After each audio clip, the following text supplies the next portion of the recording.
Safari Africa, from the heart of the world. Yaliyopita katika sehemu ya kwanza ya kero la sungusungu. Kabla ya kunikata, nikasikia sauti kwa mbali, hapana, si yeye, muache. Kuchaka kutuara fahamu kidogo nkibono kiaba. Don't know. Ikiera ntumanye tia stoji koboli na ningo toji koboli. Safari Africa, from the heart of the world. Ni katika tembea zangu ndipo nilikutana bwana huyu kwa jina moja Mumias, ambaye alijitolea kuzungumza kuhusu kundi hili ambalo limekuwa kero kwa wenyeji wa eneo hili. Lakini kwanza nilitaka kujua kama je, anamuelewa vipi mwalimu?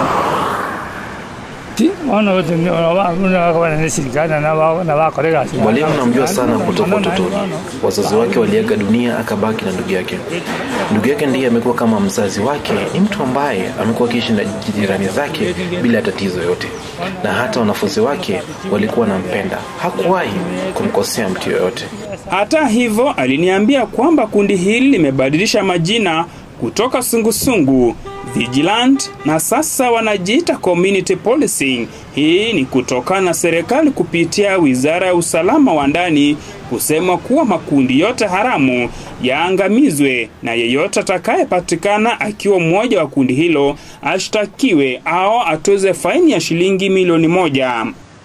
Kundi hili limekuwa tatizo kwa wenyeji wa eneo hili. Kwa mujibu wa mzee Mumias ni kwamba limekuwa likiomba shilingi 150 kutoka kwa kila nyumba, asiyekuwa nazo hutozwa faini ya shilingi 1000, na inasemekana kuwa polisi na chifu na manaibu wao hawana nguvu kwa kuwa wamenyanganywa na kundi hilo.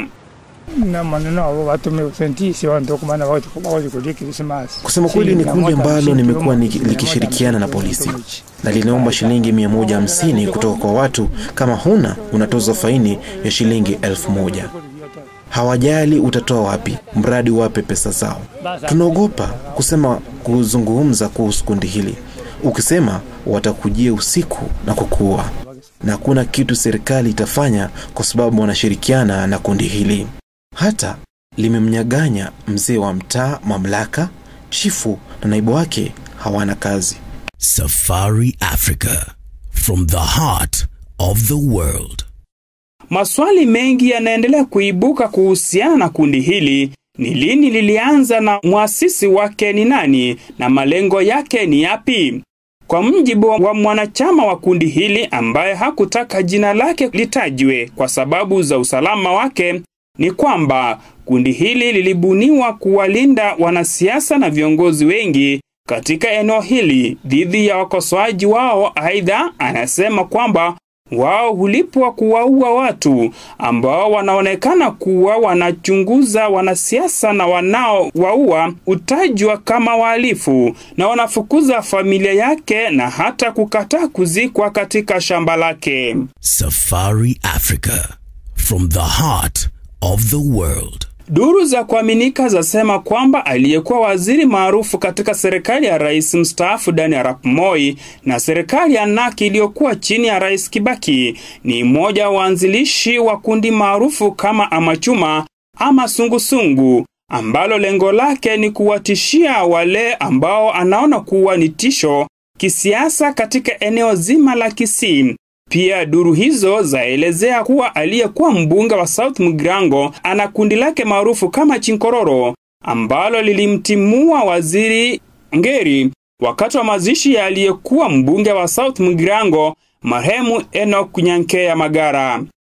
Kwa mujibu wa afisa mmoja wa askari wa utawala ni kwamba makundi haya yalijiunga pamoja kuwa kundi moja, na imekuwa vigumu kulimaliza kwa kuwa wanasiasa maarufu katika eneo hili ni wanachama wa kundi hili. Afisa huyo anazidi kusema kwamba walibadilisha jina baada ya serikali kutangaza kuwa watiwe ndani.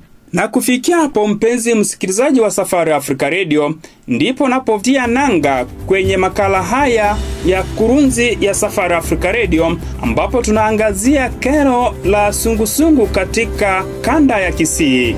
jiunge nami katika sehemu ya 3 na ya mwisho, ambapo tutakuwa tukisikia sauti za mashirika ya kutetea haki za kibinadamu na vile msemaji wa polisi kuhusiana na swala hili. Safari Africa, from the heart of